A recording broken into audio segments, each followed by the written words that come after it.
Hello दोस्तों, welcome back to my YouTube channel Create Learner. आप सभी का मेरे यूट्यूब चैनल क्रिएट लर्नर में बहुत बहुत स्वागत है। तो देखिए, हम लोग ना आज एक नए टॉपिक को करेंगे जो करंट अफेयर से रिलेट करता है। देखो, आजकल ना एक इम्पॉर्टेंट रिपोर्ट, इम्पॉर्टेंट इंडेक्स कह लीजिए, चर्चा में बहुत ज्यादा बना हुआ है।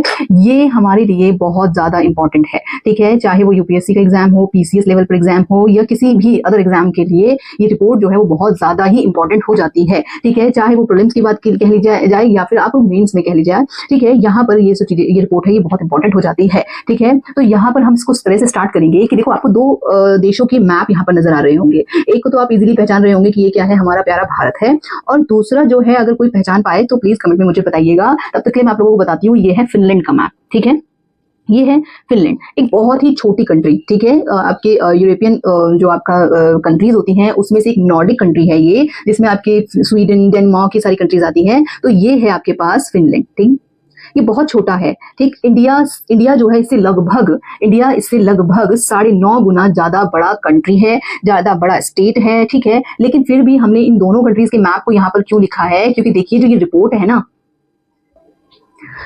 ये जो रिपोर्ट है ये बात कर रही है कि भाई एक देश जो बहुत छोटा है इस रैंक में सबसे नंबर 1 पे आ रहा है, और एक दूसरा देश जो बहुत ज्यादा बड़ा इकोनॉमी को होल्ड करता है, बड़े एरिया को कंटेन करता है, लार्ज पॉपुलेशन इसकी है, वहां पर ये आ जाती है हमारे पास 94th पोजीशन पे आ रहा है, ठीक है। तो ये जो है इस तरीके से हम इसको स्टार्ट करते हैं। तो देखिएगा, इंडिया की जो रैंक है ना, चलिए, तो देखिए इंडिया की जो रैंक है ना, ये 167 कंट्रीज में से 94th रैंक भारत ने होल्ड की है, ठीक है। और इसके स्कोर की अगर मैं बात करूं तो 100 में से इसको कितना स्कोर मिला है, 68.3, ठीक है। तो चलिए अब हम लोग बात करते हैं कि सस्टेनेबल डेवलपमेंट जो रिपोर्ट है ये किस चीज पर बेस्ड है, इसका पूरा का पूरा फीचर्स क्या क्या है, कौन इसको पब्लिश करता है, ये इतनी इंपॉर्टेंट क्यों है कि ये दुनिया भर के लिए एक रिपोर्ट कार्ड तैयार कर रही है। हर साल एक नया रिपोर्ट कार्ड बनता है और बताता है कि भाई आपका जो देश है वो किस तरीके से काम कर रहा है, किन चीजों पर ज्यादा फोकस कर रहा है।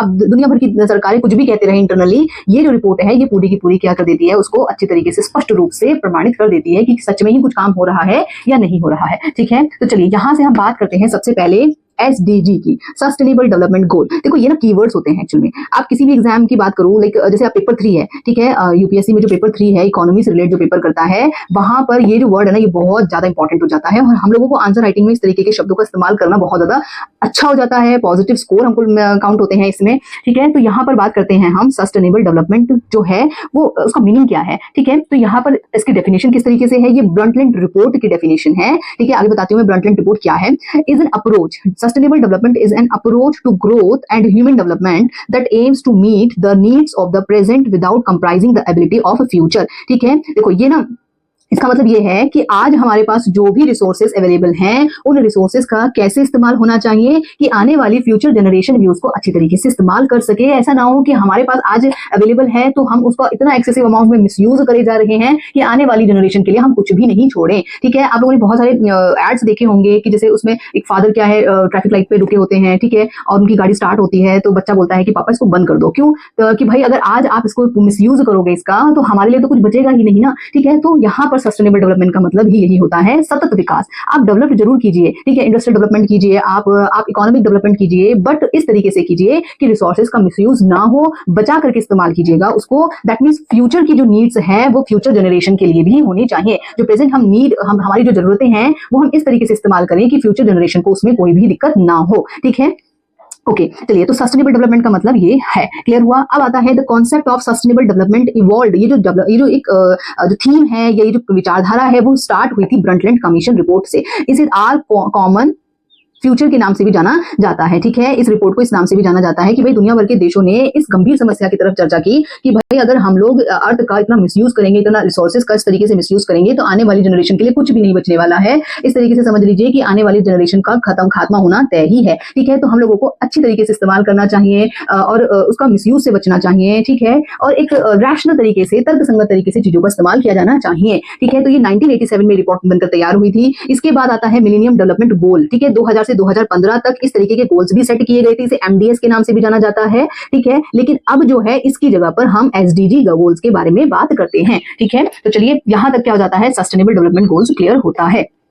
ठीक है, मीनिंग आपको उसका समझ में आया होगा। चलिए अब इसके बारे में बात करती हूँ कि भाई ये जो सस्टेनेबल डेवलपमेंट गोल्स है ना, ये क्या गोल्स हैं, किस तरीके के गोल्स के बारे में यहाँ पर बात की गई है। और लास्ट में मैं आप लोगों को इसके लिए एक इंपॉर्टेंट और एक बहुत ही खूबसूरत सी ट्रिक मैं आपको बताऊंगी कि देखो बच्चों को ना ये 17 के 17 जो गोल्स है ना, एक्चुअली 17 गोल्स होते हैं इसमें, और इनको याद करना बहुत ज्यादा डिफिकल्ट लगता है। और पेपर में एग्जैक्ट क्वेश्चन आ जाता है कि भाई एसडीजी 9th गोल क्या है। 4 ऑप्शन आपको दे दिए जाते हैं कि इसमें से 9th गोल क्या है, एसडीजी 15 गोल क्या है। तो ये सीक्वेंस में भी याद करना बहुत ज्यादा कॉम्प्लिकेट हो जाता है, तो मैं आपको ट्रिक के माध्यम से इसको याद करना बताऊंगी। ठीक है, तो चलिए अभी के लिए समझिएगा कि एसडीजी क्या है। SDGs are 70 interconnected goals.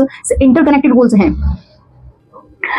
interconnected goals addressing global challenges like poverty, inequality, climate change and environmental degradation। कहने का मतलब है कि जो ये 17 गोल्स इसमें दिए गए हैं ना, वो एक दूसरे से रिलेट करते हैं। एक दूसरे से कैसे रिलेट करते हैं कि भाई देखो, अगर पॉवर्टी खत्म की जाएगी, गरीबी खत्म होगी, तो हंगर अपने आप खत्म होगा ना। जिसके पास पैसा होगा वो अपना खान पीन का अच्छे से ध्यान रख पाएगा, और जब अच्छा खान पीन होगा उसका, तो उसकी हेल्थ अच्छी होगी। ठीक है, हेल्थ अच्छी होगी तो पढ़ाई लिखाई, दैट मींस एजुकेशन को अच्छा कर पाएगा वो। ठीक है, तो ये सारे के सारे गोल्स जो है एक दूसरे से इंटरकनेक्टेड हैं, एक दूसरे से जुड़े हुए हैं। एक पर काम करोगे ना आप, दूसरी चीजें अपने आप धीरे धीरे सही होने लग जाती हैं। ठीक है, तो ये क्या है, दैट मींस 17 इंटरकनेक्टेड गोल्स हैं। एसडीजीज आर 17 इंटरकनेक्टेड गोल्स हैं जो इन सारी चीजों के ऊपर चर्चा करती है। ठीक है, इसको अडॉप्ट किया था, adopted by 193 UN member state in 2015। 2015 में इसको अडॉप्ट किया गया था। और इसमें जो ये 17 गोल डिसाइड किए थे ना कि भाई किन चीजों पे पूरा मतलब पूरे के पूरे कंट्रीज मिलकर के काम करेंगी, वो 2030 तक टारगेट है कि हम ये सारे गोल्स को अचीव करेंगे। ठीक है, ये एक तरीके से क्या है, इंपॉर्टेंट डेट आ जाती है कि भाई एसडीजी के जो टारगेट्स है उसको कब तक अचीव करने का टारगेट है। तो 2030 तक हमने उसको अचीव करने का टारगेट रखा है। ठीक,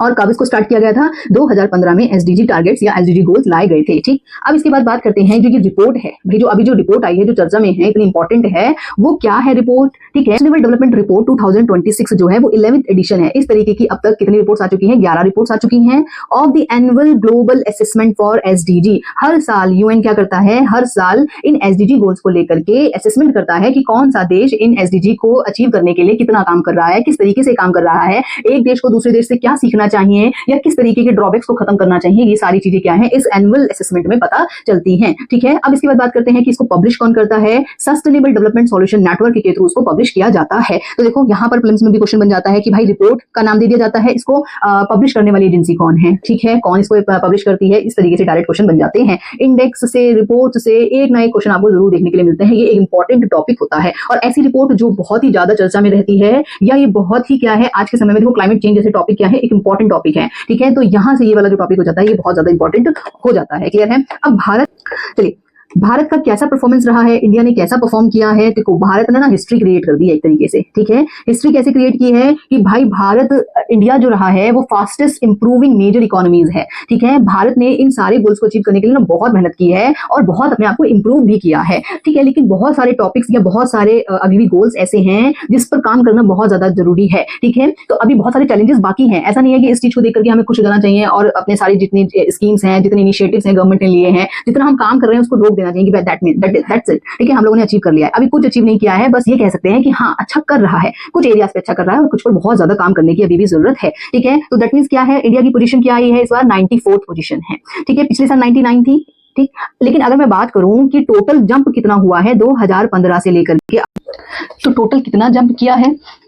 ठीक है, 18th प्लेस इसने जंप किया है 2015 से 2026 तक। इसमें क्या रैंक थी इसकी, 112, अब जो रैंक हो चुकी है 94th इसकी रैंक हो गई है। ठीक है, चलिए, लेकिन फिर भी देखो क्या है, however still lags behind South Asian neighbours like Bhutan, Maldives, Nepal and Sri Lanka. अभी भी अपने जो अड़ोसी पड़ोसी देश है ना, भारत क्या है इनसे अभी भी पीछे ही है। छोटे मोटे देश हैं लेकिन फिर भी क्या है, भारत को हमेशा किसी न किसी रैंक में ये पीछे ही कर देते हैं। ठीक है, और देखो भारत का पीछे होना भी अपने आप में एक तरीके से क्या है, सही भी लगता है, क्योंकि इतनी बड़ी इकोनॉमी है, इतनी बड़ी पॉपुलेशन है, इतने सारे चैलेंजेस है, डाइवर्सिटी है, इतने सारे फैक्टर्स लेकर के भी भारत अचीव कर रहा है, ये एक पॉजिटिव सिग्नल है। ठीक है, चलिए इसके बाद बात करते हैं कि only 33.3% of India's SDG targets are on track. 2030 तक ना हम लगभग 33% जितने टारगेट्स हैं उसको अचीव कर लेंगे, लेकिन अभी भी बाकी के जो चेंजेस हैं या बाकी के जो टारगेट्स हैं उसमें भी काम करना बहुत ज्यादा जरूरी हो गया है। ठीक है, तो चलिए इसके बाद चलो अब बात करते हैं कि कौन कौन से ऐसे गोल्स हैं जिसमें भारत अभी भी लैग कर रहा है या अभी भी बहुत सारे चैलेंजेस फेस कर रहा है। ठीक है, तो India continue to face challenges in 13 of the 17 SDGs. Bharat के सामने 17 में से 13 एसडीजीज गोल्स ऐसे हैं जो अभी भी बहुत ज्यादा चुनौती का कारण बने हुए हैं। ठीक है, सबसे पहला आता है एसडीजी 2। ठीक है, SDG 2 that means zero hunger. Zero hunger ना मतलब भूखमरी जो है भारत के लिए एक बहुत डिफिकल्ट चैलेंज है। ठीक है, दुनिया भर में बहुत सारे रेशियोज ऐसे हैं कि उसमें भारत ग्लोबली हाई है। ठीक है, लाइक जैसे child wasting rising to 19% the highest globally. Child wasting का मतलब होता है कि लो वेट फॉर हाइट। ठीक है, कि हाइट के कंपैरिजन में बच्चे का जो वेट है वो बहुत ज्यादा कम है। जैसे हाइट तो उसकी 10 साल के बच्चे की है लेकिन वेट उसका 5 साल के बच्चे का है, तो उसे चाइल्ड वेस्टिंग कहा जाता है। क्लियर। चाइल्ड स्टंटिंग भी भारत में एक इंपॉर्टेंट या एक सीवर केस बना हुआ है। 29.3% इसका परसेंटेज रहा है। चाइल्ड स्टंटिंग का मतलब क्या है? लो हाइट फॉर एज। एज के कंपेरिजन में बच्चे की हाइट बहुत ज्यादा कम है। ठीक है, बोनापन तिगनापन जिसे कहा जाता है ना, वो सब चीजें इसमें आती हैं। एंड अंडर नरिशमेंट मतलब कुपोषण भी जो है 12% की दर से बढ़ा है। ठीक है, तो जीरो हंगर एसडीजी 2 जो है भारत के लिए बहुत ज्यादा डिफिकल्ट चैलेंज बना हुआ है। इतनी सारी गवर्नमेंट की स्कीम्स हैं, उनके बावजूद भी ये सब चीजें क्या हैं भारत फेस कर रहा है। तो उसका मतलब ये है कि हमें नए सिरे से, नए तरीके से, नए एंगल से चीजों को सोचना पड़ेगा और उसको पूरी तरीके से इंप्लीमेंट करना पड़ेगा। ठीक है, चलिए फिर इसके बाद बात करते हैं हम SDG 3। SDG 3 that means good health and wellbeing. ये भी भारत के लिए चुनौती बना हुआ है कि देखिएगा भारत में टोटल जितनी भी डेथ्स होती हैं उसका 60% जो है ना 60% एनसीडीज वाली डेथ्स होती है। एनसीडीज का मतलब होता है जैसे हार्ट स्ट्रोक हो गया, कार्डियोवास्कुलर डिजीज हो गया, डायबिटिक हो गया है, ऐसी डिजीज जो एक दूसरे से फैलती नहीं है उनको एनसीडीज कहा जाता है। आप भी देख रहे होंगे कि भारत में हार्ट अटैक का रेशियो बहुत ज्यादा बढ़ता जा रहा है। ठीक है, तो इसकी वजह से 60% डेथ्स भारत में देखी जा रही है। ठीक है, अब बात करते हैं जैसे shortage of health infrastructure. Bharat में इतना मतलब जिस तरीके की पॉपुलेशन है उसके हिसाब से इतना अच्छा हेल्थ इंफ्रास्ट्रक्चर नहीं है, प्रॉपर हॉस्पिटल्स की अवेलेबिलिटी नहीं है। ठीक है, या डॉक्टर्स की अवेलेबिलिटी नहीं है, प्रोफेशनल्स जिसको बोलते हैं ना, ठीक है, शॉर्टेज है उनका। हाँ, और साथ के साथ की गवर्नमेंट की जो लूप होल वो ये है कि भारत ने अपने जीडीपी का लगभग 1.9% की क्या है खर्च करता है हेल्थ पर, जो कि और देशों के कंपेरिजन में बहुत कम है। फॉर एग्जाम्पल मैं चाइना की बात करूं तो चाइना लगभग 3% से ज्यादा खर्च करता है, जबकि पॉपुलेशन तो ऑलमोस्ट सेम ही है। ठीक है, तो यहाँ पर हम लोगों को क्या है थोड़ा सा इस तरीके से सोचना पड़ेगा, थोड़ा बजटरी एलोकेशन को इंक्रीज करना पड़ेगा। फिर इसके बाद आता है हमारे पास लाइक जैसे एसडीजी 5। एसडीजी 5 क्या है? इक्वालिटी की बात करता है। भारत में labour female to male labour force participation rate भी क्या है कम ही है। ठीक है, अगर मैं बात करूं कि women's in national parliament, Bharat में जो संसद है, संसद में महिलाओं की भागीदारी भी बहुत ज्यादा कम है। लगभग 13.8% ही फीमेल्स क्या है इसमें पार्टिसिपेट करती हैं। तो ये कहीं ना कहीं क्या है अभी भी भारत के लिए चैलेंज बने हुए हैं। फिर इसके बाद मैं बात करूं तो एसडीजी 11 सस्टेनेबल सिटीज। ठीक है, आप देखते हैं कि सिटीज जो है शहरों में इतनी ज्यादा प्रॉपर सैनिटेशन नहीं है, प्रॉपर सीवेज की व्यवस्था नहीं है, या फिर आप कह सकते हैं वाटर लॉगिंग देखी जाती है। बरसात के समय में थोड़ा सा पानी होता नहीं है कि पूरा का पूरा आपके जो रोड्स ब्लॉक हो जाते हैं, ट्रांसपोर्ट पूरी तरीके से रुक जाता है, सड़कों पे गड्ढे होना, ये सारी चीजें क्या हो जाती हैं सस्टेनेबल सिटीज की एक टारगेट में, एक चैलेंज की तरीके से क्रिएट होती हैं। फिर आता है एसडीजी 12, एसडीजी 13। ये भी क्या है हमारे पास बहुत ज्यादा प्रॉब्लम की मतलब फेस कर रहा है। इसमें तो डिटेरियोरेटिंग है, मतलब कि भारत इसमें और भी ज्यादा क्या है खराब प्रदर्शन कर रहा है। ठीक है, जिसमें आता है जैसे एसडीजी 12 में आता है रिस्पांसिबल कंजप्शन एंड प्रोडक्शन आता है, और एसडीजी 13 है आपका क्लाइमेट चेंज। क्योंकि देखो CO2 का इमिशन बढ़ता ही जा रहा है। हालांकि भारत सरकार क्लीन एनर्जी की बहुत सारी इनिशिएटिव लेके आ रही है, सोलर आपकी इलेक्ट्रिसिटी को प्रमोट किया जा रहा है। ठीक है, लेकिन फिर भी इन सबके बावजूद भी CO2 के इमिशन में रोक नहीं लग रही है। जो ट्रीज का प्लांटेशन है वो इतना तेजी से नहीं हो रहा है जितनी तेजी से उसको डिफॉरेस्टेशन किया जा रहा है, उनको काटा जा रहा है। तो ये सारे चैलेंजेस भी भारत फेस कर रहा है। फिर आता है एसडीजी 14 लाइफ बिलो वाटर। यहाँ पर भी भारत के लिए चैलेंज है। ठीक है, एसडीजी 15 लाइफ ऑन लैंड। ये भी क्या है, जैसे आपके क्रिएचर्स की बात की जाती है, बहुत सारे जीव जंतु क्या है विलुप्त हो रहे हैं। तो ये भी क्या है एसडीजी 15 भी हमारे लिए एक चैलेंज ही है। SDG 16 piece justice and strong institution. देखो जस्टिस को लेकर के तो बहुत सारे क्या है केसेस हैं पेंडिंग, बहुत pendency of the cases will increase, बहुत तेजी से बढ़ते जा रहे हैं। इतनी तेजी से लाइक आप कह सकते हैं कि जितने भी ट्रायल मतलब आपके जो सेंटेनीज होते हैं, जेल में बंद जो लोग होते हैं, उनका ट्रायल ही नहीं हो पाता है। लॉन्ग टाइम के लिए वो जेल में बंद ही रह जाते हैं। ठीक है, उनकी सुनवाई नहीं हो पाती है प्रॉपर तरीके से, इतने लंबे लंबे केसेस चलते हैं, पूरा प्रॉपर जस्टिस उनको प्रोवाइड नहीं मिल पाता है। तो ये भी क्या है बहुत इंपॉर्टेंट चुनौती बना हुआ है। ठीक है, एसडीजी 16। तो यहाँ पर क्या है हमारे पास बहुत सारे जो प्रॉब्लम्स हैं वो हमने यहाँ पर डिस्कस किए हैं। ठीक है, अब क्या है कुछ ऐसे भी टॉपिक्स हैं जहाँ पर भारत अच्छा काम कर रहा है। ठीक है, areas of success, for example progress globally in expanding electricity. Electricity का तो प्रचार हो रहा है, प्रसार भी हो रहा है, गाँव गाँव तक इलेक्ट्रिसिटी पहुंच रही है। भारत सरकार ने बहुत तरीके के इनिशिएटिव स्टार्ट किए हैं। ठीक है, इसकी वजह से एसडीजी 7 क्या है एक पॉजिटिव अप्रोच को फॉलो कर रहा है। फिर आता है increasing mobile broadband and internet uses. बहुत पेनिट्रेशन इंक्रीज हुआ है जो इंटरनेट यूजेस का है। हर आप देखते हैं कि बहुत एक ग्राउंड लेवल तक जाकर के इंटरनेट की पहुंच बढ़ गई है, जिससे लोग दुनिया भर से जुड़ रहे हैं, चीजों को सीख रहे हैं, नई तरीके से अपने आप को डेवलप करने की कोशिश कर रहे हैं। तो यहाँ पर हमने देखा है कि ये जो पैरामीटर्स हैं यहाँ पर पॉजिटिव अप्रोच देखा गया है। ठीक है, चलिए अब मैं आपको एक ओवरऑल व्यू देती हूँ कि भाई हमारे पास ना SDG 17 टोटल कौन कौन से हैं और उनको याद करने की एक इंपॉर्टेंट और सिंपल सी ट्रिक क्या है। देखो बहुत सारी ट्रिक्स आपने देखी होंगी, यहाँ जो ट्रिक मैं आपको बताने जाऊंगी वो बहुत ही ज्यादा इजी है और टोटल 17 आपको सीक्वेंस में याद हो जाएंगे उसके थ्रू। ठीक है, तो देखिएगा यहाँ पर देखिएगा कि सस्टेनेबल डेवलपमेंट गोल्स क्या है, टोटल 17 है। ठीक, अब यहाँ पर SDG 1 जो आता है पॉवर्टी, नो पॉवर्टी। ठीक है, मतलब आपकी गरीबी नहीं होना चाहिए। SDG 2 आता है जीरो हंगर। SDG 3 आता है good health and wellbeing. SDG 4 quality education. SDG 5 gender equality. SDG 6 क्या है, क्लीन वाटर एंड सैनिटेशन की बात करता है। ठीक है, इसके बाद आता है SDG 7 affordable and clean energy. SDG 8 है decent work and economic growth. SDG 9 आती है इंडस्ट्री इनोवेशन इंफ्रास्ट्रक्चर, इन सब चीजों के बारे में बात की जा रही है यहाँ पर। SDG 10 है रिड्यूस इनइक्वालिटी।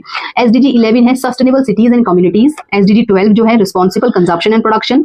SDG 13 आता है क्लाइमेट चेंज। SDG 14 है लाइफ बिलो वाटर। SDG 15 आता है हमारे पास लाइफ ऑन लैंड। SDG 16 है peace justice and strong institution. And then आता है SDG 17 partnership for the goals. ठीक है, तो ये सारे SDG ऐसे सीक्वेंस में याद करना बहुत ज्यादा डिफिकल्ट चैलेंज हो जाता है, क्योंकि क्वेश्चन में डायरेक्ट पेपर में ना आपको डायरेक्ट क्वेश्चन मिल जाता है कि SDG 12 क्या है, SDG 16 किससे रिलेट करता है, या आपको कोई दे दिया जाएगा कि जेंडर इक्वालिटी का नंबर कौन सा है, SDG 5, 7, 6, 8 ऐसे करके पूछा जा सकता है। तो यहाँ पर एक ट्रिक जो है वो देखिएगा, देखो यहाँ पर है, इस तरीके से याद करना है आपको। पोहा, ये क्या है, पोहा। ठीक है, खाने वाला पोहा होता है। पोहा हेल्थ और एजुकेशन के लिए इक्वल है। ठीक है, वाटर और क्लीन एनर्जी इकोनॉमी और इंडस्ट्री में होगी तो इनइक्वालिटी कम होगी, जिससे सिटीज में कंजप्शन बढ़ेगा और क्लाइमेट वाटर लैंड में पीस और पार्टनरशिप बढ़ेगी। तो इसको कैसे याद रखेंगे, देखो poha, PO, poha that means poverty. HA जो आपका हा के लिए इस्तेमाल किया गया है, हंगर। 2 जो है आपका क्या है, जीरो हंगर से रिलेट करता है। ठीक है, यहाँ देखिएगा जीरो हंगर। ठीक है, तो यहाँ पर पोहा खाते हैं ना, तो वो क्या है, पोहा बहुत हेल्दी और न्यूट्रिशियस माना जाता है। तो वो किसके लिए है, हेल्थ के लिए बहुत अच्छा होता है। और एजुकेशन को आप इस तरीके से लिंक कर सकते हैं, क्योंकि आप देखो स्कूल में टिफिन वगैरह में लेके जाते हैं ना इसको। ठीक है, तो टिफिन वगैरह में लेके जाएंगे, दैट मीन्स क्या है, स्कूल से रिलेट कर रहा है, दैट मीन्स एजुकेशन से रिलेट कर रहा है, के लिए इक्वल है, कि मतलब हेल्थ में भी अच्छा है और टिफिन वगैरह के ले जाने के लिए भी इक्वल ही है। ठीक है, अब जब इसको खाते हैं तो उसके बाद प्यास लगती है ना, तो दैट मीन्स वाटर। ठीक है, वाटर और क्लीन एनर्जी। ठीक है, वाटर और क्लीन एनर्जी जो है अगर इकोनॉमी अर्थव्यवस्था में रहेगी और इंडस्ट्रीज में, उद्योगों में रहेगी, तो उसे ये देखो, अगर हम इन दोनों पर काम होगा या इन दोनों की पूरी सफिशिएंट रिक्वायरमेंट पूरी होगी तो इनइक्वालिटी कम हो जाएगी, भाई असमानताएं कम हो जाएगी। ठीक है, और असमानता कम होगी तो सिटीज में बहुत सारा प्रोडक्शन होगा ना, चीजें आप प्रोड्यूस करेंगे, तो उससे क्या बढ़ेगा, कंजप्शन बढ़ेगा, उपभोग बढ़ेगा। और उपभोग बढ़ने से क्या होगा, क्लाइमेट, वाटर, लैंड में, क्लाइमेट में, जलवायु में, पानी और लैंड में, ठीक है, में क्या होगी, शांति और भागीदारी बढ़ेगी। तो ये जो है एक छोटी सी ट्रिक है, इसके माध्यम से आप इनको सारे के सारे सीक्वेंस में याद कर सकते हो। ठीक है, पोहा हेल्थ और एजुकेशन के लिए इक्वल है, वाटर और क्लीन एनर्जी इकोनॉमी और इंडस्ट्री में होगी तो इनइक्वालिटी कम होगी, दैट मींस 10th आपका SDG है, कम होगी, जिससे सिटीज का मतलब है 11th SDG 11 आ जाता है, सस्टेनेबल सिटीज एंड कम्युनिटीज में कंजप्शन बढ़ेगा, that means SDG 12 responsible consumption and production. और क्लाइमेट चेंज आ जाता है 13th वाला, क्लाइमेट, वाटर और लैंड में पीस, शांति और पार्टनरशिप बढ़ेगी। तो इस ट्रिक के माध्यम से आप ये सारे के सारे SDGs को एकदम से सीक्वेंस में याद कर सकते हैं। ठीक है, तो आपको वीडियो पसंद आई हो तो प्लीज चैनल को लाइक, शेयर एंड सब्सक्राइब जरूर कीजिएगा। Thank you.